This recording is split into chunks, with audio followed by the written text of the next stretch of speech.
और मेडिकल वालों का भी, जैसे बच्चों को ये लग रहा होगा अच्छा अभी पोस्टपोन होना है या पोस्टपोन नहीं होगा, मतलब बड़ा कन्फ्यूज़न सा चल रहा है बच्चों के अंदर कि पेपर होगा भी नहीं होगा। ठीक है, तो ये मैं आपको बता दूं कि पेपर के लिए आज तो एडमिट कार्ड आ चुके हैं, किनके, IIT JEE वाले बच्चों के। बाकी जो है नीट का 13 को है, ये JEE का एग्ज़ाम को मालूम ही है 1 to 6 होगा। नीट का 13 को है ये, ठीक है, इस बात का भी हमें ध्यान रखना है। अच्छा चलो देखते हैं, 1-2 बच्चे आ जाते हैं फिर शुरू करते हैं।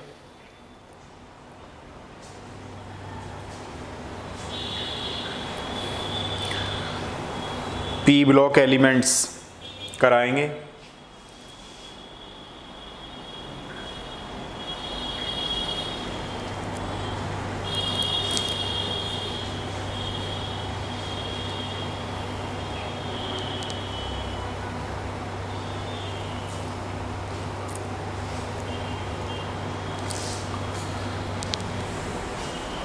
हाँ भाई, एक आध बच्चा है नहीं है?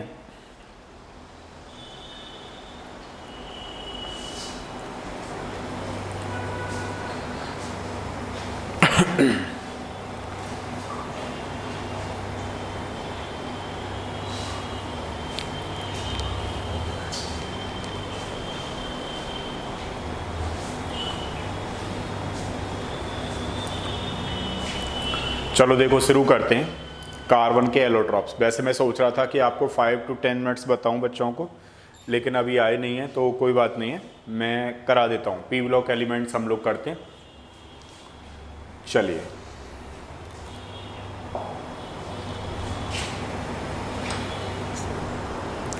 देखिए, लास्ट क्लास में हमने क्या कर लिया था, लास्ट क्लास में ग्रुप 13 कर रहे थे हम लोग। ग्रुप 13 में बोरॉन फैमिली का चल रहा था, कार्बन फैमिली कराते हैं। ठीक है,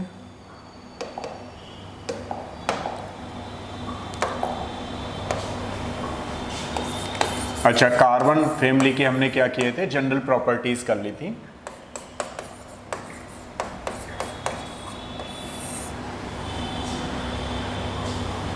और इसमें हमने जनरल प्रॉपर्टीज़ में क्या कर लिए थे, उसके सारी जितनी बड़ी प्रॉपर्टीज़ थी साइज ऑलमोस्ट सारी कर ली। एक क्वेश्चन मैं आपसे पूछता हूँ, अगर कोई बच्चा है तो बताइएगा, अदरवाइज आगे चलते हैं फिर। ठीक है, देखो ये है सिलिकॉन, कैटरीना सिलेजीन्स वाला है।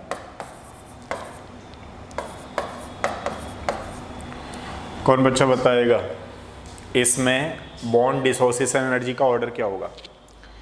अगर मैं किसी बच्चे से पूछूं बॉन्ड डिसोसिएशन का ऑर्डर क्या होगा, तो देखो यहाँ पे क्या ध्यान रखना है हमें कि डाउन द ग्रुप चलने पर जो बॉन्ड एंथैल्पी होती है, या जिसको हम बॉन्ड डिसोसिएशन एनर्जी भी बोलते हैं,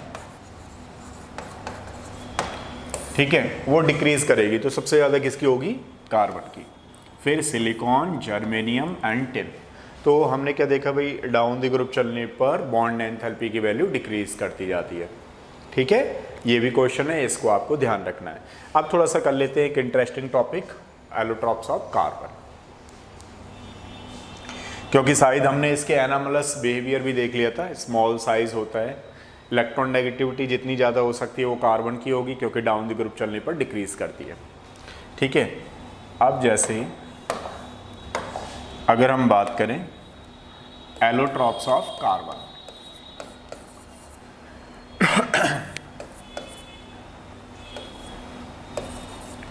एलोट्रॉप्स ऑफ कार्बन की अगर हम लोग बात करते हैं, तो देखिए कार्बन के 3 एलोट्रॉप्स होते हैं। कौन कौन से होते हैं? एक होता है हमारे पास ग्रेफाइट, एक होता है हमारे पास डायमंड, एक होता है फुलरेंस। ठीक है, there are 3 allotropes of carbon. अब मान लीजिए मैं किसी बच्चे से पूछूं भाई एलोट्रॉप्स में, ग्रेफाइट में, डायमंड में अगर देखें तो इनमें हाइब्रिडाइजेशन कौन सा होगा? तो इसमें जो हाइब्रिडाइजेशन होता है ग्रेफाइट के अंदर वो कौन सा होता है? sp2। जबकि डायमंड में देखें हम लोग कौन सा होता है sp3। अच्छा, इसका कौन सा होगा sp2। ठीक है, graphite sp2, diamond sp3, full range sp2। ये हमारे पास इसके हाइब्रिडाइजेशन है।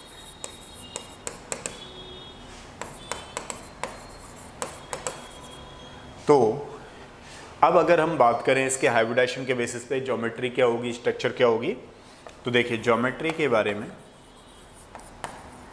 इसकी हेक्सागोनल स्ट्रक्चर होती है। ठीक है, हेक्सागोनल कैसे, लाइक दिस। ये हमारे पास हेक्सागोनल टाइप की स्ट्रक्चर है। ये किसकी होगी, ग्रेफाइट की।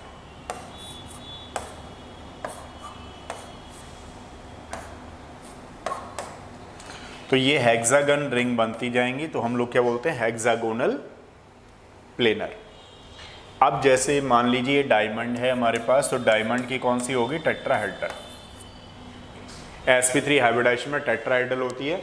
अगर हम फिर फुल रेंज की बात करें तो फुल रेंज के केस में कौन सी होगी हमारे पास, हेक्सागोनल।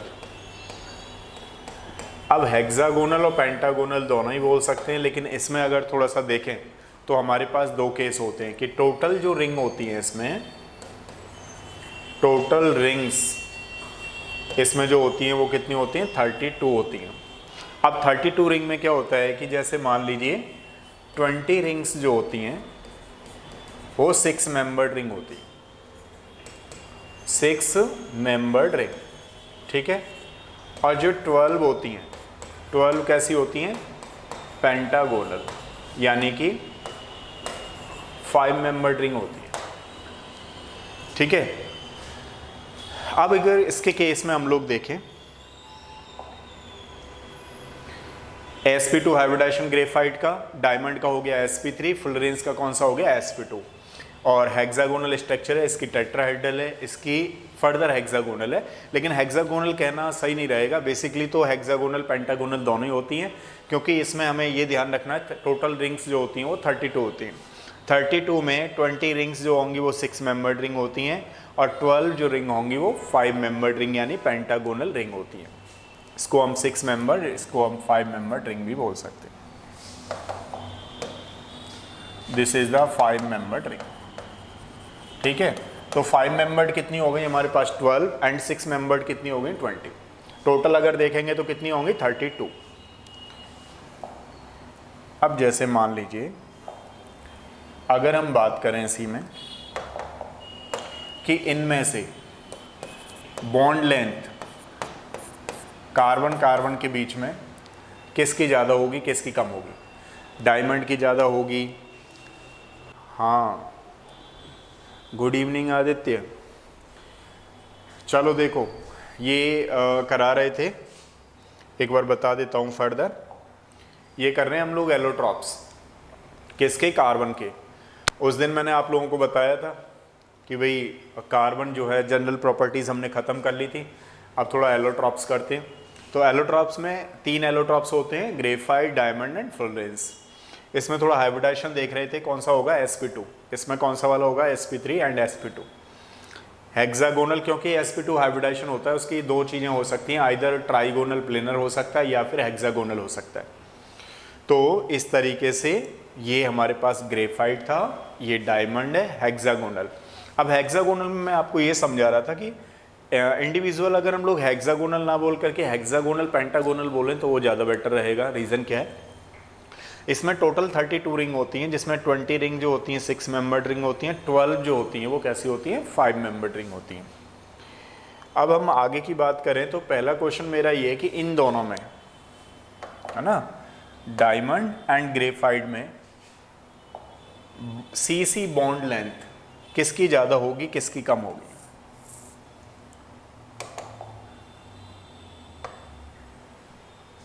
कोई बच्चा बताएगा, CC बॉन्ड लेंथ किसकी कम होगी, किसकी ज़्यादा होगी।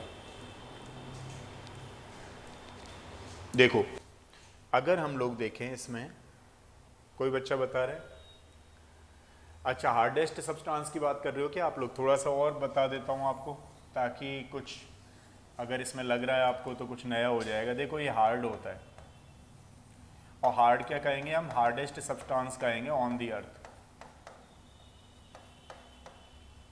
Diamond is the hardest substance on the earth. तो अब मैंने ये भी बोल दिया आपको कि हार्डेस्ट सब्सटेंस होता है।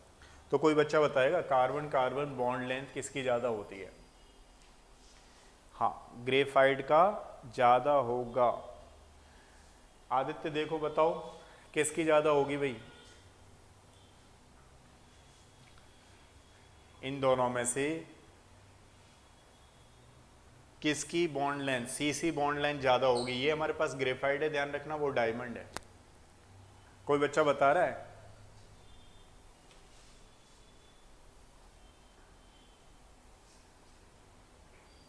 देखो इसमें अगर हम लोग देखें तो देखने में तो ऐसा लगता है कि अच्छा इसका हार्डेस्ट सब्सटेंस है तो बॉन्ड लेंथ जो होगी वो इसकी ज़्यादा होनी चाहिए, ऐसा करके लगता है कि ग्रेफाइट की ज़्यादा होगी।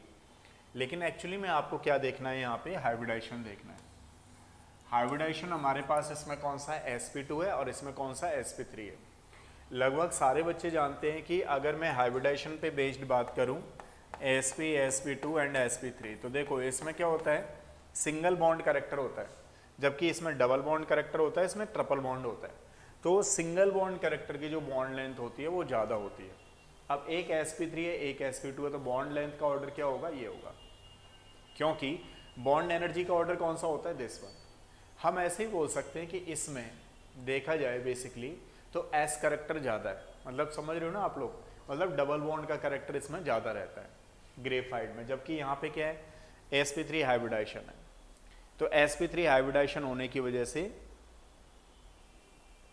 हाँ जी गुड इवनिंग भाई, टाइम से आया करो। मैंने आपसे कह रखा है कि देखो अभी एक आध बच्चे को लग रहा होगा सर क्यों गायब हो जाते, नहीं मैं फुल फ्लैश में आऊँगा, टेंशन ना लो, है ना। अब आपको क्या करना है, डेली आना है, टाइम से आना है, लेकिन क्लास का टाइम ऐसे समझो आप लोग मंडे टू फ्राइडे, ठीक है। मंडे टू फ्राइडे मैं 9 to 10 लिया करूँगा, और मॉर्निंग में जितने बच्चे हैं, जैसे इस बार 13 बैच के रहे थे, 13 का मतलब जिन्होंने ड्रॉप लिया था, मैं उनको 13 बोलता हूँ। हमारे यहाँ लक्ष्य करके बैच चलता है, वो सारे बच्चे जानते हैं। तो क्या किया करो, ये तो इवनिंग में लिया ही करो क्लास, इसके अलावा मैं कल से एक बार और ट्राई करता हूँ, हो सकता है कुछ बच्चे जुड़ना शुरू करें।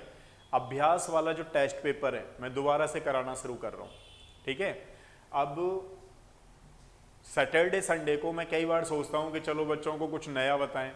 अब नया तब बताना जरूरी है ना, कि जब बच्चे जुड़ेंगे तो थोड़ा सा नया उनको बताया जाएगा बीच बीच में कि हाँ जी ये है। अब जैसे मैं आज सोच रहा था कि आप लोगों को सबसे पहले थोड़ा जेई के बारे में बता दूं, क्योंकि एक आध बच्चा आईआईटी जेई का होगा, और जेई के भी नहीं हो तो नीट के हो, तो कई बार दिमाग में चल रहा है, बहुत ज़्यादा चल रहा है, मेरे पास डेली फ़ोन आते हैं, सर अब की बार पोस्टपोन होगा, आपके हिसाब से नहीं होगा। अब मैंने कहा भाई मैं वीडियो बनाऊं तो क्या बताऊं, ठीक है, क्योंकि पोस्टपोन, अब देखिए 5 मिनट बात कर ही लेते हैं, फिर मैं इसी पे आ रहा हूँ। पोस्टपोन की कंडीशन इसलिए नहीं है, मैं आपसे बताता भी रहता हूँ और बता भी रहा हूँ। आज जेई का एडमिट कार्ड आ गया, जो बच्चे जेई का कोई भी, मतलब नीट का भी है, अभी आ ही जाएगा। पेपर होंगे, सारे होंगे, ऐसा नहीं है कि कोई बच्चा कहे नहीं जी वो तो सुप्रीम कोर्ट में जा रहा है, ऐसा करके वैसा करके नहीं जाएगा। रीज़न क्या है, क्योंकि सारा जो शेड्यूल है ना, वो कुछ ऐसा चल रहा है कि भाई इधर से 4th ईयर वाले बच्चे जाते हैं, 5th ईयर वाले बच्चे जाते हैं, तो उधर से आते हैं। अब ये सारे सेशन जो हैं कोविड-19 की वजह से लेट तो हो गए, लेकिन ऐसा नहीं होगा कि भाई 20 वाला सेशन ही नहीं भरा जाएगा, उसकी सीटें खाली जाने वाली हैं, या 20 वाले सेशन के बच्चों की जो सीट होंगी वो 21 में ली जाएंगी, ऐसा नहीं होगा, कभी भी नहीं होगा, है ना। और एनटीए वालों ने तो पहले से ही गाइडलाइन कर रखी है कि भाई ये चीज़ है, आपको ऐसे करना है, मास्क लगा के आना है, सैनिटाइज़र रखना है। और मैं तो समझता हूँ आज की डेट में शायद ऑलमोस्ट जितने बार भी बच्चे हैं, बच्चों की बात कर रहा हूँ मैं, स्टूडेंट की, मैं वैसे लोगों की बात नहीं कर रहा, नहीं तो वो तो ऐसा करके बच्चों को हैबिचुअल भी हो गए हैं वो अपने साथ मास्क लगाने का, सैनिटाइज़र रखने का, जितनी बार भी हैबिटें ऑलमोस्ट हो ही गई हैं, सही है ना। तो बस आपको थोड़ा सा बचना है, चीज़ों को शेड्यूल में लेना है कि भाई ठीक है आप पेपर देने जा रहे हो, अपनी सेफ्टी अपने हाथ है।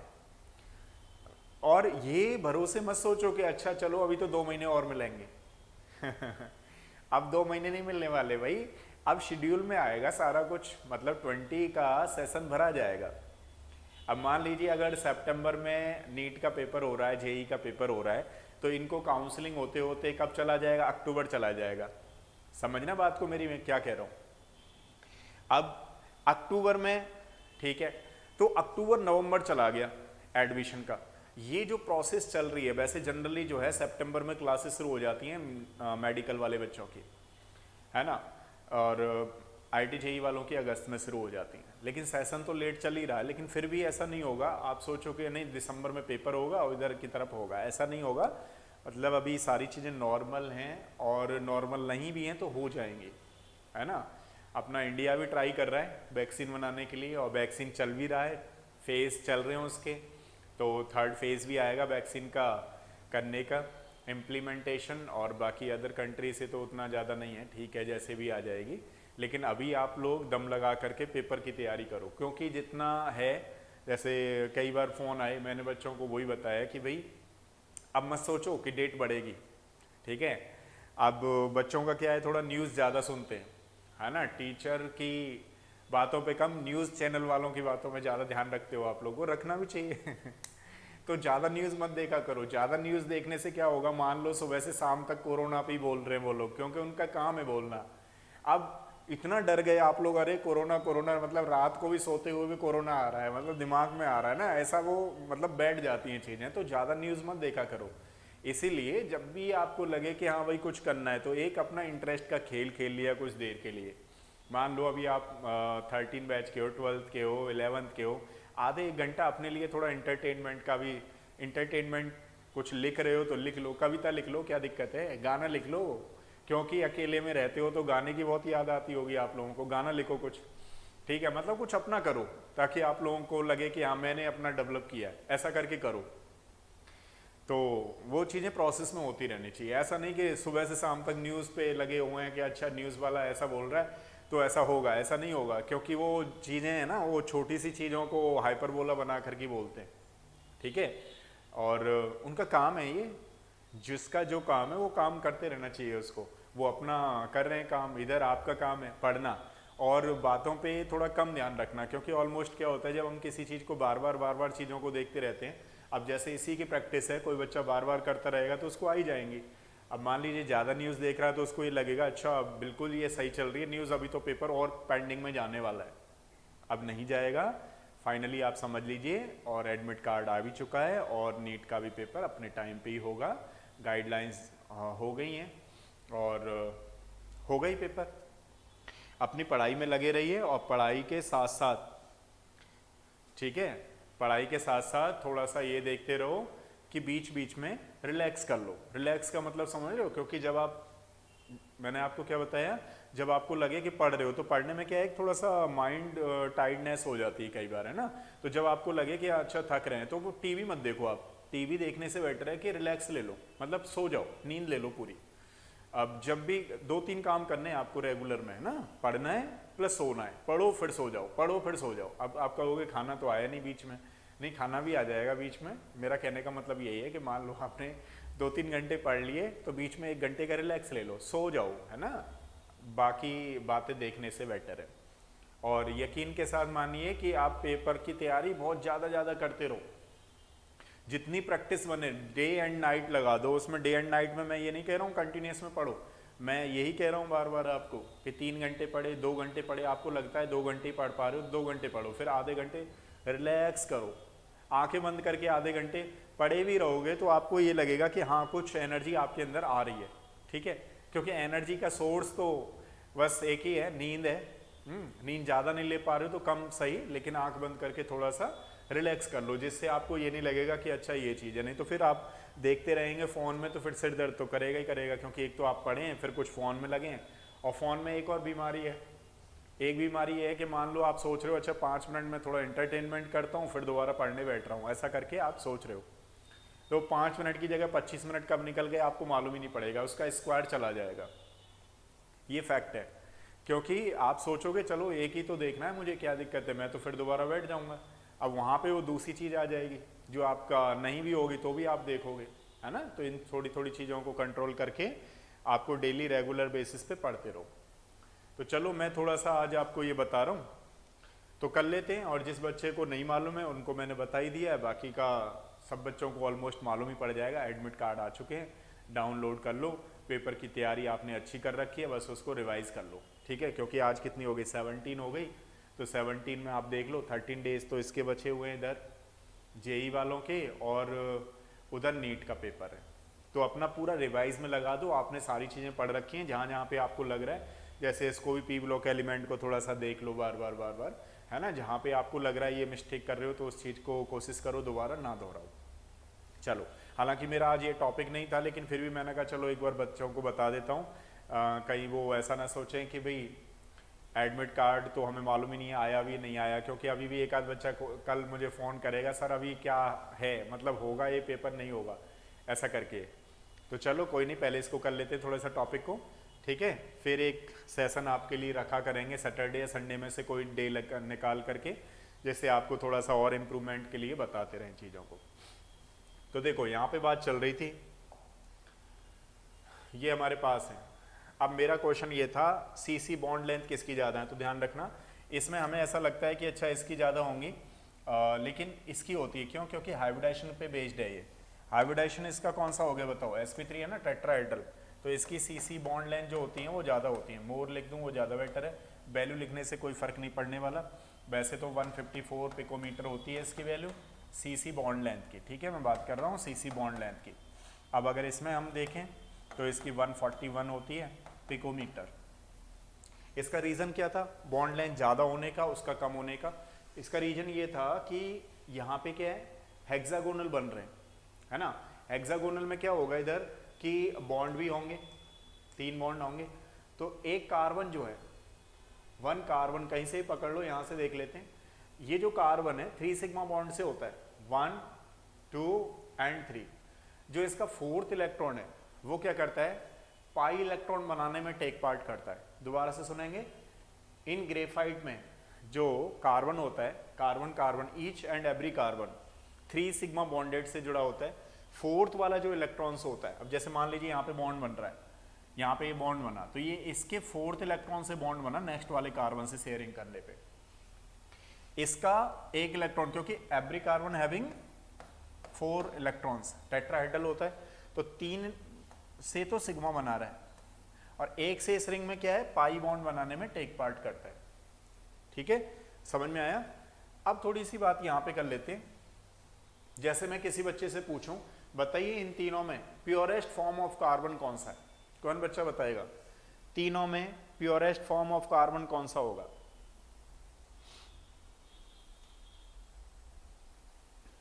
बताओ। इन तीनों एलोट्रॉप्स में प्योरेस्ट फॉर्म ऑफ कार्बन कौन सी है, कोई बच्चा बता रहा है।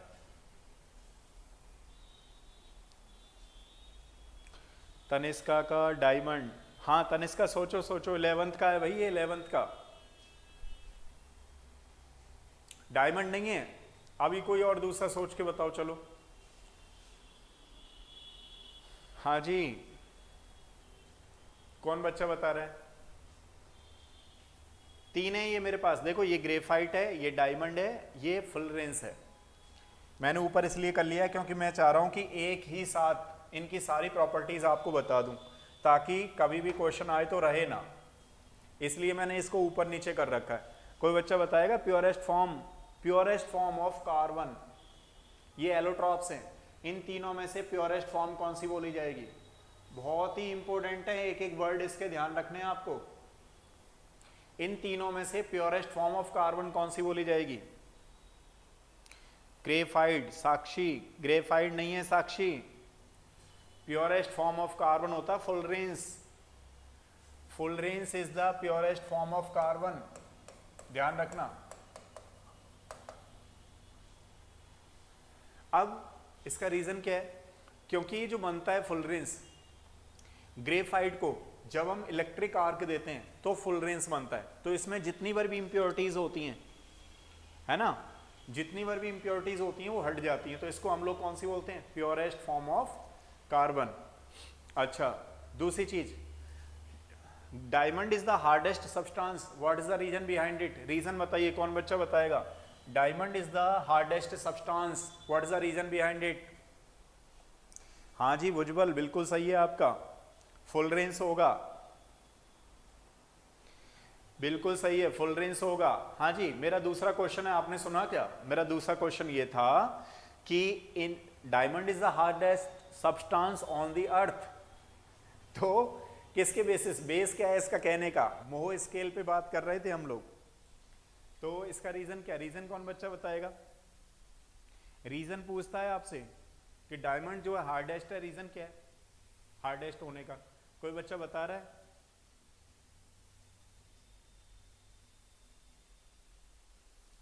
आदित्य ने एक्सटेंडेड 3 डायमेंशनल कोवलेंट बॉन्ड, बिल्कुल सही है आदित्य भाई, बिल्कुल सही है। तो देखिए इसमें क्या होता है, एक्सटेंडेड कोवलेंट बॉन्डिंग होती है। जैसे मान लीजिए अगर हम टेट्राहेड्रल की बात करते हैं तो इस तरीके से होगा।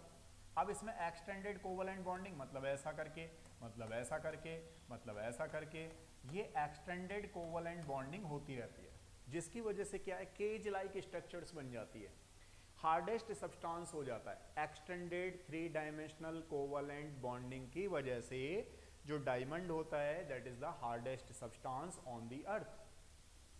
अगर डायमंड के बाद मैं पूछूं किसका ज्यादा हार्डेस्ट होता है तो कौन बच्चा बताएगा? चलो, डायमंड के बाद हार्डेस्ट सब्सटेंस और कौन सा होता है? कोई बच्चा बताएगा? इसके बाद हार्डेस्ट सब्सटेंस की बात करें तो देखो ध्यान रखना, डायमंड सबसे ज्यादा होता है, फिर सिलिकॉन कार्बाइड होता है, फिर बेरिलियम कार्बाइड होता है, बोरॉन कार्बाइड या बेरिलियम कार्बाइड इसको बोलते हैं। तो ये हार्डेस्ट सब्सटेंस का ऑर्डर है, उसको भी आपको ध्यान रखना है। अब देखिए, अब मेरा क्वेश्चन है आप लोगों से कि इसमें good conductor of heat and electricity कौन सा होगा? तीनों एलोट्रॉप्स में से good conductor of heat and electricity कौन सा होगा? मेगा का सही है, तनिष्का का बिल्कुल सही है, SiC। अच्छा, आप लोग वो बता रहे हो, हाँ SiC होगा। डायमंड के बाद बिल्कुल सही है तनिष्का का, SiC, silicon carbide. Silicon carbide को और हम लोग क्या बोलते हैं? कार्बोरेंडम। अच्छा, ग्रेफाइट, यानी हीट एंड इलेक्ट्रिसिटी को कौन कंडक्ट करेगा? ग्रेफाइट करेगा। ये नहीं करते हैं, ये तो मालूम पड़ गया होगा क्यों नहीं करते हैं। क्यों नहीं करते हैं? चलो, कौन बच्चा बताएगा? Graphite is the good conductor of heat and electricity, what is the reason? Graphite को गुड कंडक्टर होता है, हाँ बताओ बताओ, बिल्कुल सही है साक्षी का, लेकिन होता क्यों है? वो है, हाँ भुजबल का भी सही है। अब ये बताओ आप लोग, ये होता क्यों है? रीजन पूछ रहा हूं मैं, रीजन पूछेगा आपसे, क्योंकि जेई में क्वेश्चन आ चुका already. Graphite is the good conductor of heat and electricity, what is the reason? क्योंकि वहां पे तो रीजन पूछेगा, तो रीजन क्या लगा के आने वाले हो आप लोग? हाँ जी, ये आपका आंसर सही है, जरा रीजन बताओ तो। कौन बच्चा बता रहा है इसका रीजन क्या होगा? Graphite is the hardest, sorry, graphite is the good conductor of heat and electricity, what is the reason? Reason कौन बच्चा बता रहा है? कोई बच्चा बता रहा रीजन? अच्छा, इसमें कौन से फोर्सेस होते हैं ये तो बता दो। अगर आपको फोर्सेस के बारे में मालूम है तो आप बता सकते हो कि ग्रेफाइट जो है गुड कंडक्टर होता है हीट एंड इलेक्ट्रिसिटी का। फोर्स अगर मालूम है तो उसमें फोर्स कौन बच्चा बता रहा है? हाँ, नहीं साक्षी वो वाला नहीं है, फ्री वाला नहीं है ये वाला, तनिष्का भी फ्री इलेक्ट्रॉन्स। अच्छा, हाँ ये वाला भी बात बिल्कुल सही है आपका, आपका सही है बिल्कुल, दोनों ही लोगों का सही है, दोनों लोगों का ही सही है। हाँ, फ्री इलेक्ट्रॉन्स की वजह से, नहीं साक्षी का और तनिष्का का सही है। हाँ हाँ, weak van der Waals forces की वजह से दूसरी चीज होगी, मैं दूसरा समझा रहा था, मुझे लगा कि इसमें नहीं। बिल्कुल आप लोगों का सही है कि इसमें एक इलेक्ट्रॉन फ्री होता है, ठीक है, एक इलेक्ट्रॉन फ्री होता है, जिसकी वजह से ये क्या है, good conductor of heat and electricity. बिल्कुल सही है आप लोगों का। अब मेरा दूसरा क्वेश्चन ये है कि ये जो ग्रेफाइट होता है, ग्रेफाइट किसकी तरह काम करता है? लुब्रिकेंट की तरह काम करता है, बहुत ही सॉफ्ट होता है। उसके पीछे रीजन क्या था? Van der Waals forces. दोबारा से सुनिएगा, अगर आपसे क्वेश्चन पूछे हीट एंड इलेक्ट्रिसिटी को क्यों कंडक्ट करता है, क्योंकि इसके 3 तो सिग्मा बॉन्ड होते हैं, एक इलेक्ट्रॉन फ्री होता है, एक इलेक्ट्रॉन फ्री होने के बाद क्या करता है वो पाई बॉन्ड बनाने में काम में लाया जाता है, नहीं तो वो फ्री रहता ही है। तो इलेक्ट्रॉन फ्री होने की वजह से ये गुड कंडक्टर है हीट एंड इलेक्ट्रिसिटी का। सेकंड केस हमारे पास ये है कि ये जो ग्रेफाइट है ऐसे लुब्रिकेंट की तरह यूज किया जाता है इसको। रीजन क्या है, क्योंकि इसमें weak van der Waals forces होते हैं, weak van der Waals forces होने की वजह से इसको हम एज अ लुब्रिकेंट यूज करते हैं। ठीक है, अच्छा नेक्स्ट वाला क्वेश्चन मेरा ये है आप लोगों से, ठीक है, ये बात आपको समझ में आ गई। अच्छा, और कौन सा क्वेश्चन है इसमें जो आपसे पूछा जा सकता है? अच्छा, फुल रेंज। चलो इसका दूसरा नाम क्या है? फुल रेंज का दूसरा नाम क्या होता है? कौन बच्चा बताएगा? फुल रेंज का दूसरा नाम क्या होता है? इसको हम लोग और क्या बोलते हैं? कोई बच्चा बता रहा है? फुल रेंज का नाम क्या होता है, बताओ।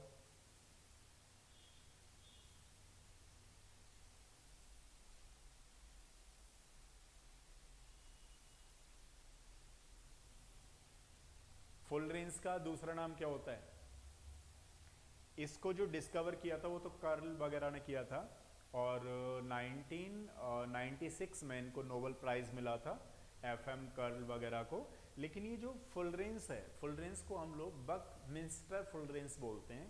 रीजन बिहाइंड कि जो बकमिंस्टर थे वो यूएसए के आर्किटेक्चर थे, उनके ऑनर के बेस पर इसको हम लोग और क्या बोलते हैं? बकमिंस्टर फुल रेंज के नाम से जानते हैं।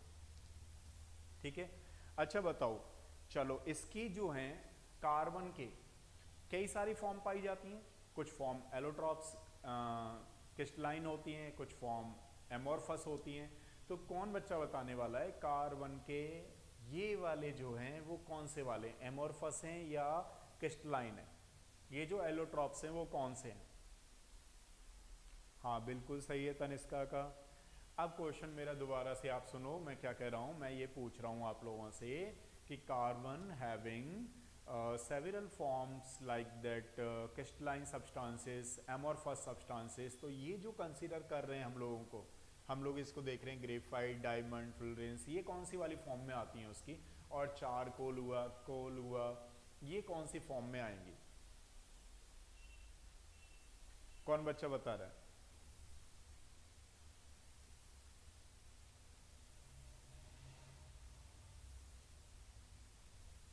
ये जो एलोट्रॉप्स हैं, ये एलोट्रॉप्स कौन से वाले हैं? बताओ, क्रिस्टलाइन या एमोर्फस? ये क्या है, क्रिस्टलाइन या एमोर्फस? कार्बन की कौन सी फॉर्म है? हाँ क्रिस्टलाइन, बिल्कुल सही है, क्रिस्टलाइन फॉर्म है ये। अगर हम देखें इसको तो टोटल क्या होती है हमारे पास? These are the crystalline form of carbon. ठीक है, इसके अलावा में भी काफ़ी सारी फॉर्म होती हैं कार्बन की, उसको कई बार तो एमोर्फस होती हैं, कई और क्रिस्टलाइन होती हैं, लेकिन ये जो तीनों फॉर्म है that will be the crystalline in nature. ठीक है, अब चलो दूसरा देखते हैं एक बार। ये हमारे पास थे एलोट्रॉप्स ऑफ कार्बन।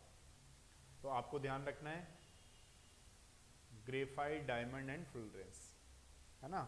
एक चीज़ और क्या ध्यान रखना है? अच्छा ठीक है, अब मेरा क्वेश्चन और है, अभी इसमें ख़त्म नहीं करेंगे, थोड़ी सी चीज़ें हैं। जैसे मान लीजिए पेंसिल है, पेंसिल, लेड पेंसिल, ये तो मार्कर है दूसरा, लेकिन मान लीजिए जो आप पेंसिल चलाते हो कौन सी, नटराज, हाँ नटराज XYZ कोई सी भी, तो उसमें लेड की अमाउंट कितनी होती है? लेड पेंसिल में लेड की परसेंटेज बताइएगा, कौन बच्चा बताएगा? लेड पेंसिल में लेड की परसेंटेज क्या होगी?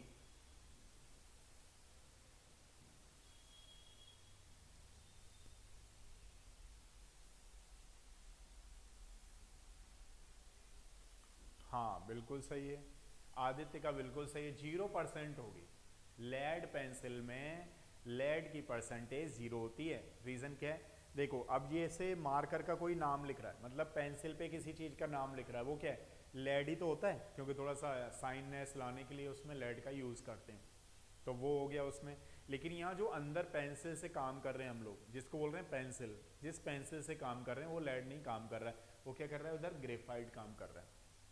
ठीक है, तो जो पेंसिल सारी बनी होती है वो ग्रेफाइट की बनी होती है, लेकिन उसमें कंपनी का नाम लोगो लगाने के लिए हम लेड का यूज कर देते हैं। ठीक है, तो अगर मान लीजिए लेड पेंसिल में आपसे क्वेश्चन पूछा गया है कि लेड पेंसिल में लेड की परसेंटेज कितनी होगी, तो दैट विल बी द 0। इसको भी ध्यान रखना है। अच्छा, एक क्वेश्चन मेरा ये है, हाँ साक्षी का भी सही है। अगला क्वेश्चन मेरा सुनो दोबारा से, डैगलिंग बॉन्ड कौन बनाता है? डैगलिंग,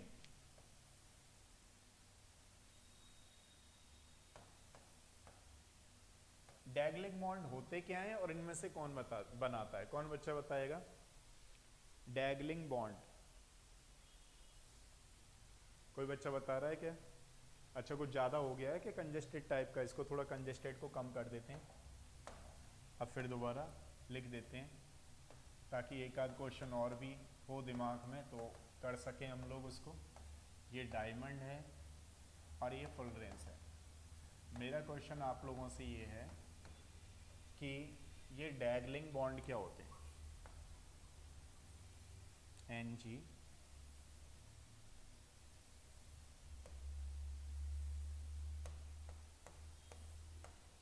और इनमें से कौन बनाता है, कौन नहीं बनाता है? कोई बच्चा बताएगा? ग्रेफाइट फॉर्म्स डैगलिंग बॉन्ड, बिल्कुल सही है तनिष्का का,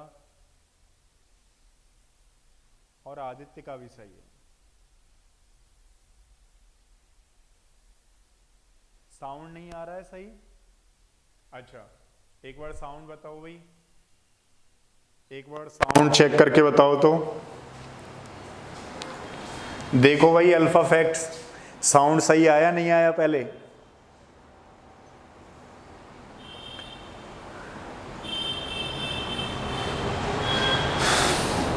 हाँ जी, एक बार चेक करके बताओगे आदित्य? साउंड सही नहीं आ रहा है क्या? एक बार बताना जरा।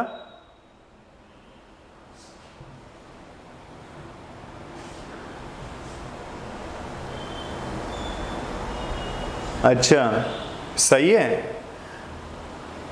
अरे भैया अल्फा फैक्ट्स, हमें ये तो बता दो साउंड में क्या प्रॉब्लम है। अच्छा ठीक है, चलो ठीक है। नहीं, अपनी सही करनी पड़ेगी आवाज़, थोड़ा गर्म पानी पीना पड़ा करेगा तो कर लेंगे, कोई बात नहीं। चलो हाँ जी,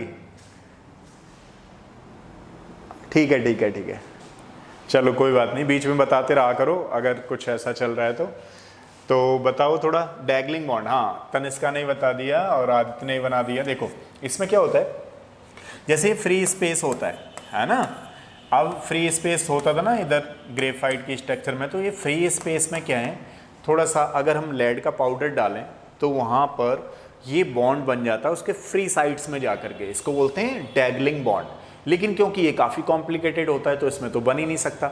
अच्छा, एक और चीज़ है, मान लीजिए हम इसको बोल रहे हैं डैगलिंग बॉन्ड, यानी कि, लेकिन इसमें देखें फिलहाल के लिए तो मे भी हल्का फुल्का हो सकता है, लेकिन इसमें डैगलिंग बॉन्ड ही नहीं होता, बिल्कुल भी नहीं होता। इसीलिए इसको क्या बोलते हैं मालूम है आपको? अभी मैंने बताया था स्टार्टिंग में, प्योरेस्ट फॉर्म ऑफ कार्बन, क्योंकि इसमें तो बिल्कुल ही चांसेस नहीं होते डैगलिंग बॉन्ड बनाने के। ठीक है, और अगर आ जाए तो कोई बच्चा ये मत समझना अच्छा सर आपने ये तो बताया था, नहीं, ये बना सकता है लेकिन बनाता नहीं है, ग्रेफाइट ही बनाता है। तो ग्रेफाइट में डैगलिंग बॉन्ड होते हैं, डायमंड में एक्सटेंडेड कोवलेंट बॉन्डिंग होती है, उसमें कुछ हो ही नहीं सकता, इसलिए उसको हम लोग प्योरेस्ट फॉर्म ऑफ कार्बन बोलते हैं। ठीक है, ये था हमारे पास एलोट्रॉप्स ऑफ कार्बन के बारे में। एक आध कंपाउंड कर लेते हैं ताकि हमारे पास ये चैप्टर कल ख़त्म हो जाएगा। मेटलर्जी हम जरूर कराएंगे ताकि एक आध बच्चे को थोड़ा सा लगे कि हाँ, क्योंकि जो है बोला था एक बच्चे ने, तो उसके लिए ज़रूर कराएंगे। देखो इसमें क्या है कि कंपाउंड्स ऑफ कार्बन की बात करें हम तो इसके दो कंपाउंड्स होते हैं हमारे पास, CO एंड CO2। ठीक है, CO एंड CO2 की बात करें तो ये कार्बन मोनोऑक्साइड है और ये कार्बन डाइऑक्साइड है। सबसे पहले हम कार्बन मोनोऑक्साइड की बात कर लेते हैं।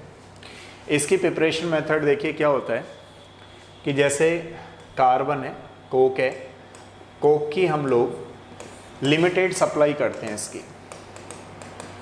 अब लिमिटेड सप्लाई का मतलब क्या है, मान लीजिए आपने ज़्यादा अमाउंट की ऑक्सीजन एयर पास करा दी तो वहाँ कार्बन मोनोऑक्साइड नहीं बनेगा, वहाँ CO2 बन जाएगा।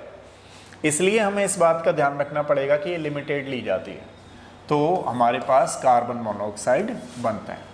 फर्स्ट प्रिपरेशन मेथड ये लिमिटेड सप्लाई ऑफ ऑक्सीजन, ठीक है। फर्स्ट प्रिपरेशन मेथड ये हो गई। मान लीजिए हमें जो है स्मॉल अमाउंट में बनाना है, तो स्मॉल अमाउंट में कैसे बनाएंगे, जैसे ये हमारे पास फॉर्मिक एसिड है। फॉर्मिक एसिड में क्या ऐसा डाल दें, कौन बच्चा बताएगा, ताकि ये CO+CO बन जाए। पहले तो ये बताओ इसमें क्या ऐसा डालें, कौन सा ऐसा रिएजेंट यूज करें यहाँ पे ताकि हमारे पास CO+H2O बन जाए। अब आप जान रहे होंगे H2O कैसे बना, CO ये है, H2O ये है, तो CO+H2O बन जाए। कौन बच्चा बताएगा रिएजेंट कौन सा यूज करना है हमें? अरे वेरी गुड, तो H2SO4 यूज करना है हमें, ठीक है।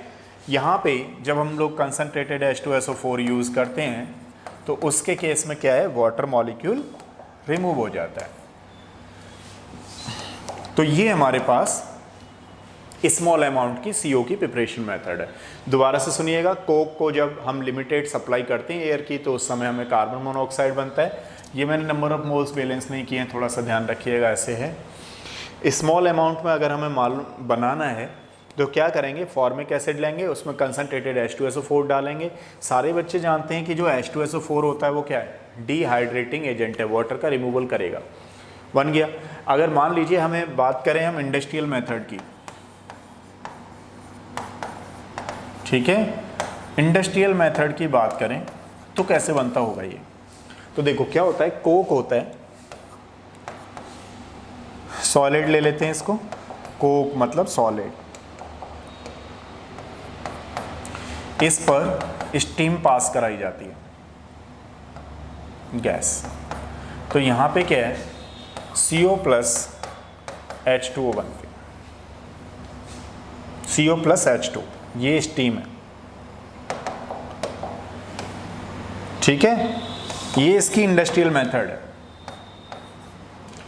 तो कोक कार्बन पर जब स्टीम की रिएक्शन कराई जाती है तो हमारे पास CO+H2 बनते हैं। CO+H2 को हम लोग क्या बोलते हैं, CO+H2 को बोलते हैं वाटर गैस, ठीक है। अच्छा, एक और चीज ध्यान दीजिएगा, जैसे हमने अभी 3 प्रिपरेशन मेथड कर लिए, 1, 2 एंड 3। अब यहां पर वाटर गैस क्या है, CO+H2, ठीक है। अब इंस्टेड ऑफ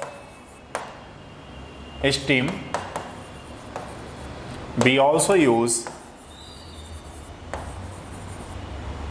air।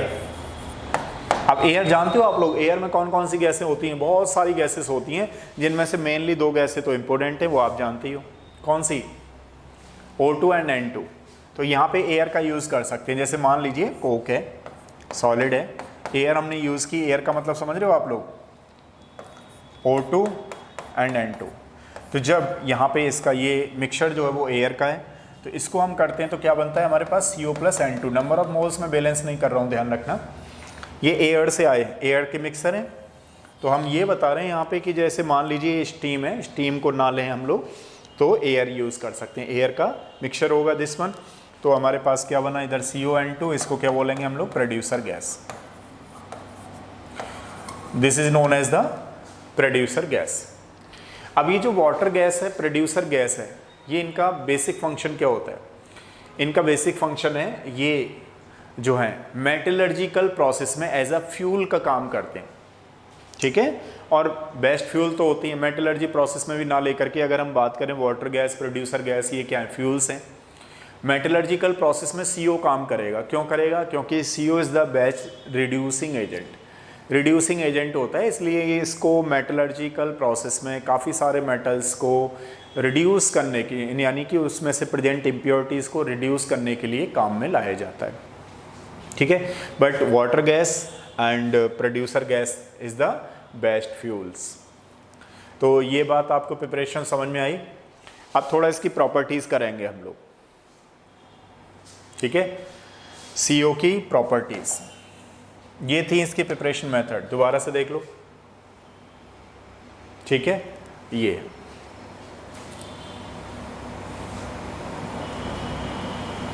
देखो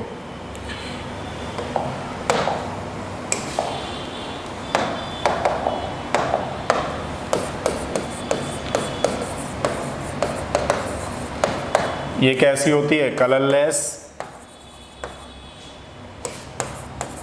CO। अब कोई बच्चा ये मत कहना सर हमने तो जब आग जलती है तो थोड़ी ब्लूइश लेयर निकलती है। हाँ वो बर्न होती है तब में भी निकलती है, लेकिन जो क्या वैसे जनरली कैसी होती है, colourless and insoluble in water,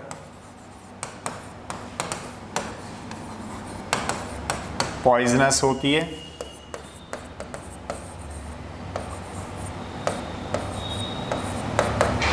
ठीक है। और CO में कितने सिग्मा कितने पाई बॉन्ड होते हैं, कौन बच्चा बताएगा? How many sigma and pi bond, ये CO है। CO में कितने सिग्मा होंगे कितने पाई बॉन्ड होंगे? हाँ जी कोई बच्चा बता रहा है? How many sigma and pi bond are there? Carbon monoxide,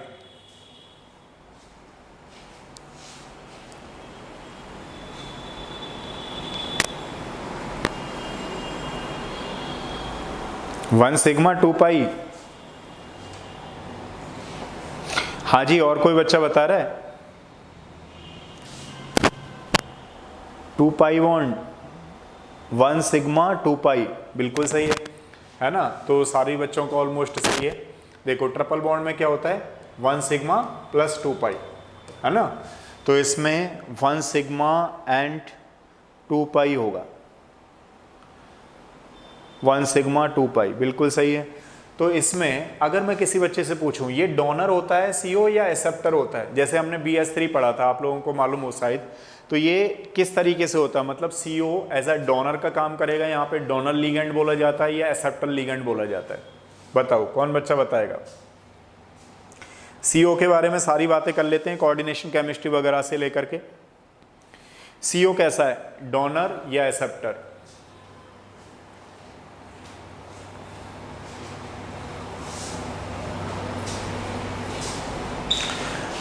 donor, अरे बिल्कुल वेरी गुड, बिल्कुल सही है भाई आदित्य।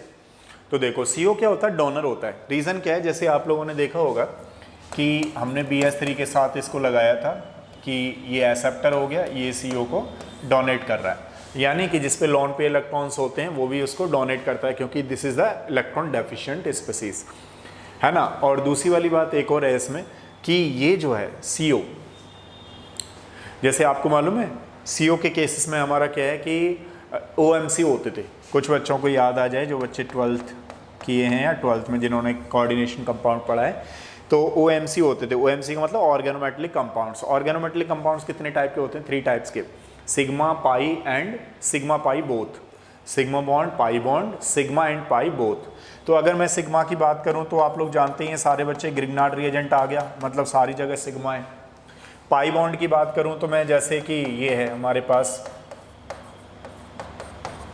ठीक है, क्रोमियम बेंजीन है, डाई क्रोमियम बेंजीन, इस तरीके से, है ना। तो ये पाई बॉन्ड वाले हैं। फेरोसिन है, डाई क्रोमियम बेंजीन है, तो ये पाई बॉन्ड हो गए। तो आप लोग जानते हो CO क्या है, सिनर्जिक इंटरेक्शन करता था, तो इसमें सिग्मा एंड पाई बॉन्ड दोनों पाए जाते थे। मतलब जरूरत पड़ने पर मेटल को डोनेट करता है अपने इलेक्ट्रॉन, लेकिन जरूरत पड़ने पर ले लेता है, इसको क्या बोलते हैं, बैक बॉन्डिंग। तो इसमें सिग्मा एंड पाई दोनों तरीके का ये OMC होता है, ऑर्गेनोमेटलिक कंपाउंड होता है, ठीक है। तो CO के बारे में हम लोग ये बात कर रहे थे कि OMC को भी इसमें कैटेगराइज किया जाता है और ये कैसा बनता है, सिनर्जिक कंपाउंड बनता है। अब चलो, जब CO के बारे में बता ही रहे हैं तो एक क्वेश्चन मेरा कोऑर्डिनेशन कंपाउंड को लेकर के है। मैं एक आइडिया लगा लेता हूं, क्योंकि कोऑर्डिनेशन कंपाउंड तो हम लोग पढ़ेंगे नहीं, तो उसमें एक चीज़ का आइडिया ये लग जाएगा आपसे कि इसमें बॉन्ड स्टेबिलिटी सबसे ज़्यादा किसकी होगी, कौन बच्चा बताएगा? तीनों में बॉन्ड स्टेबिलिटी सबसे ज़्यादा किसकी होगी, कोई बच्चा बता रहा है? चलो, आपका कोऑर्डिनेशन कंपाउंड भी, क्योंकि कहीं ना कहीं से लिंक करने की कोशिश करेंगे उसको, है ना। जैसे कि मेन फोकस तो यही है कि जब आप टाइम दे रहे हो हमें, तो आपका भी टाइम का यूटिलाइजेशन होना चाहिए। ऐसा लगना चाहिए कि अच्छा ये क्वेश्चन सर ने वहाँ रिवाइज करा रहे थे तो वहाँ पे मिल गया, या वैसे भी आपने पढ़ रखा है वो तो है ही है। अब आदित्य का सही चल रहा है, बिल्कुल 3, 2, 1 होगा, बिल्कुल आंसर सही है। सही है गलत है? अरे यार भैया, मैंने क्या पूछा था? बॉन्ड स्टेबिलिटी, बॉन्ड स्टेबिलिटी पूछी है भाई। मुझे लगा आप कुछ और बता रहे हो। दोबारा से देखो, बॉन्ड स्टेबिलिटी कैसे करते थे इसको? बॉन्ड स्टेबिलिटी बताओ, कौन बच्चा बता रहा है? अच्छा, अब लिख दिया करूंगा जिससे मुझे भी मालूम पड़े कि मैंने क्वेश्चन क्या पूछा था, क्योंकि अलग अलग है ना इसमें चांसेस। मालूम पड़ा कि कोई और दूसरी चीज पूछ ली। जैसे मान लीजिए बॉन्ड स्टेबिलिटी की जगह बॉन्ड ऑर्डर और बॉन्ड स्टेबिलिटी तो एक ही होगी, है ना? तो कोई बच्चा बताएगा बॉन्ड ऑर्डर या बॉन्ड स्टेबिलिटी क्या होगी? बॉन्ड ऑर्डर और बॉन्ड स्टेबिलिटी एक ही चीज है इसमें अगर पूछे तो बताओ। चलो देखते हैं। बहुत सारे आंसर आ गए। मेगा का 1 2 3, साक्षी का 2 3 1, आदित्य का 1 2 3। हाँ, अब थोड़ा लिखा करेंगे जिससे भी मुझे मालूम पड़े कि मैंने क्वेश्चन क्या पूछा। तो इसमें क्या है, देखो ध्यान भूल गए हो साक्षी, एक बार दोबारा मैं रिकैप कराता हूँ। जितना पॉजिटिव चार्ज लग रहा है ना, दिमाग में बिठा लो। अगर मैं इसको आपको वैसे समझाऊंगा तो भूल जाओ थोड़ा सा, थोड़ी देर के लिए। इतना समझो, जिस कॉम्प्लेक्स पे पॉजिटिव चार्ज लग रहा है, क्योंकि इसकी ऑक्सीडेशन नंबर तो 0 होने वाली है। इसमें मेटल में यहाँ पे अगर देखोगे, CO का बात कर रहा हूँ मैं, CO की ऑक्सीडेशन नंबर कितनी होती है? लिगेंड तो ये 0 होता है। तो यहाँ से हमें ना देख करके आपको कॉम्प्लेक्स पे देखना है। जितना ज़्यादा पॉजिटिव लगा होगा उसकी बॉन्ड स्टेबिलिटी उतनी ज़्यादा होगी। तो कौन सा आंसर होगा? 1 2 3। और जिसकी बॉन्ड स्टेबिलिटी ज़्यादा होगी उसी का बॉन्ड ऑर्डर ज़्यादा होगा। ठीक है। अब मेरा क्वेश्चन दूसरा है, बॉन्ड लेंथ किसकी ज़्यादा होगी? बॉन्ड लेंथ CO कर रहे हैं तो CO को वहाँ से भी अटैच कर लेते हैं ना, कोऑर्डिनेशन कंपाउंड से। हाँ बिल्कुल सही कह रही हो, 1 2 3 होगा ना। अब बॉन्ड लेंथ किसकी होगी ज़्यादा? हाँ, दिव्यांश का भी सही है। बॉन्ड लेंथ का ऑर्डर बताओ, इसमें क्या होगा?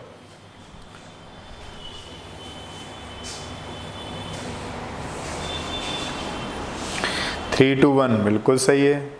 तो बॉन्ड लेंथ का आंसर 3 2 1 होगा, क्योंकि सारे बच्चे जानते हैं बॉन्ड ऑर्डर बॉन्ड स्टेबिलिटी का उल्टा ही होता है ऑलमोस्ट। तो इसमें अगर बॉन्ड लेंथ देखें तो जितना ज़्यादा नेगेटिव है, यहाँ दोबारा से समझो आप लोग, नेगेटिव वाले को पकड़ना है। ठीक है, तो ये 3 2 1 होगा। ठीक है। हम लोग बात कर रहे थे कार्बन मोनोऑक्साइड की। कार्बन मोनोऑक्साइड के केसेस में कोऑर्डिनेशन कंपाउंड पे बहुत सारे क्वेश्चन पूछे जाते हैं, और ये हीमोग्लोबिन के साथ। अब थोड़ा और प्रॉपर्टीज़ पे बात करते हैं इसका।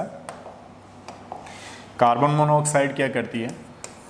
हीमोग्लोबिन के साथ जाकर के RBC में ऑक्सीजन कैरिंग जो होता है, ऑक्सीजन को प्रिवेंट कर देती है। जिससे क्या होता है कि वहाँ पर जो ब्लड है, ब्लड का सर्कुलेशन हो रहा है, ऑक्सीजन का, ब्लड में जब ऑक्सीजन का सर्कुलेशन हो रहा है तो उसको कंट्रोल कर देती है, यानी प्रिवेंट कर देती है, रोक देती है।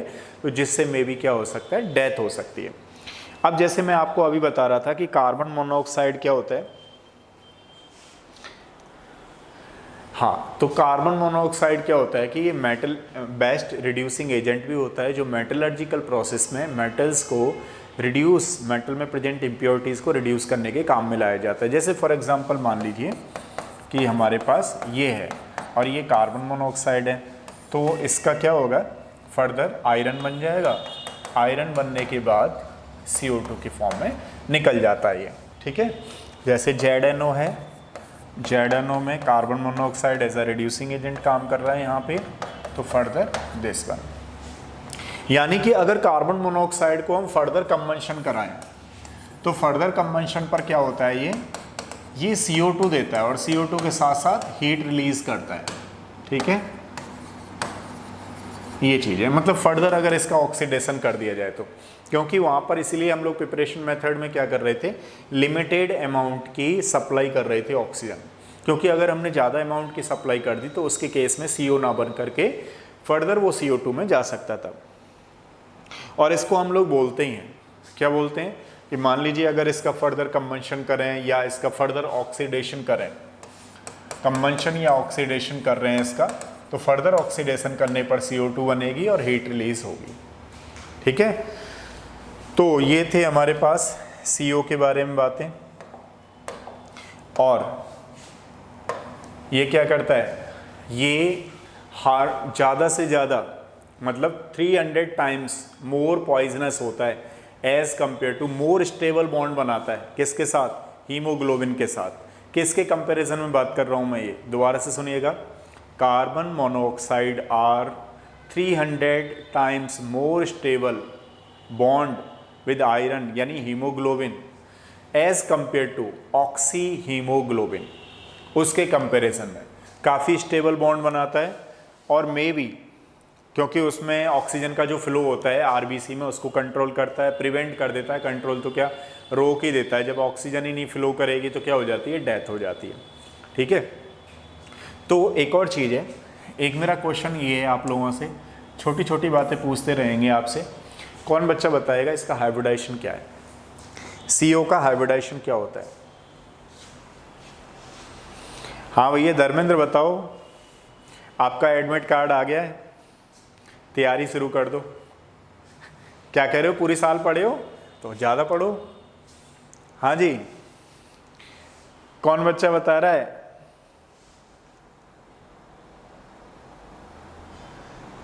It's for to mobile industries. हाँ, हाइब्रिडाइजेशन मेगा का बिल्कुल सही है, SP हाइब्रिडाइजेशन होगा, है ना। तो कौन सा वाला होगा हमारे पास, SP हाइब्रिडाइजेशन। चलो बताओ इसकी ज्योमेट्री कैसी होगी, शेप। SP की शेप कौन सी होने वाली है? SP हाइब्रिडाइजेशन तो सेम सही है, शेप और बताओ थोड़ा सा।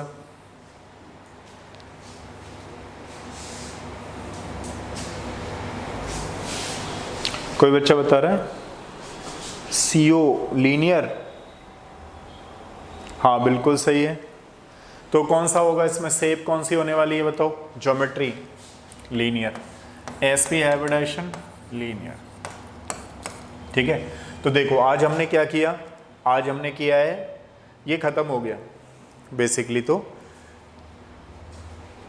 CO में आज हमने एलोट्रॉप्स कर लिए, क्योंकि एक आध बच्चे को मालूम नहीं पड़ पाता है क्या है शेड्यूल का, तो मैंने आपको बता ही रखा, और बता देता हूँ दोबारा से। और एक चीज़ और है, कल मॉर्निंग में फिर मैं एक ट्राई मारने वाला हूँ कि कुछ बच्चे अगर आते हैं क्लास में तो थोड़ा सही रहेगा। मॉर्निंग में क्या कराने वाला हूँ, अभ्यास।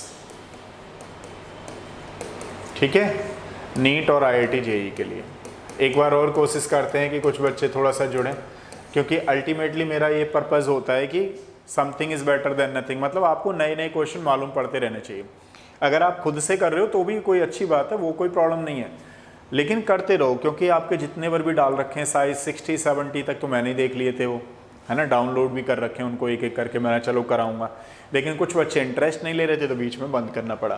तो इस क्लास को तो हम कंटिन्यू रखेंगे ही रखेंगे। शाम को जो बच्चे 11th के हैं जो भी हैं, ये होती है क्लास, है ना, ये तो हम कंटिन्यू करेंगे। P ब्लॉक हमारा चल रहा है, तो कल में भी, कल आपको बहुत ही इंपॉर्टेंट क्लास लेने वाला हूँ। इसकी रीज़न बता देता हूँ क्यों इंपॉर्टेंट बोल रहा हूँ मैं इसको। कल सिलिकेट्स कराने वाला हूँ, सिलिकॉन की केमिस्ट्री। जनरली बच्चों को क्या लगता है कि सिलिकॉन में कई बार फंस जाते हैं वो, जब सिलिकॉन के क्वेश्चन आ जाते हैं, बेसिक यूनिट ऑफ सिलिकॉन्स क्या होती है, पायरोसिलिकेट्स क्या होती है, चेन सिलिकेट्स क्या होती है, तो काफ़ी सारी चीज़ें हैं जो इसमें आपको सीखने हैं। सिलिकॉन्स एंड सिलिकेट्स पे बात करने वाले, मतलब सिलिकॉन की केमिस्ट्री, सिलिकॉन की केमिस्ट्री पूरी पढ़ेंगे कि कैसे सिलिकेट्स वगैरह बनेंगे। तो कल की क्लास आपकी और भी इम्पोर्टेंट हो जाती है, शाम की मैं बता रहा हूँ। और मॉर्निंग में कल 10 to 11 देखते हैं, है ना, एक कोशिश करते हैं कि आप लोग आते हो या नहीं आते हो। सुबह मॉर्निंग बता रहा हूँ मैं आपको,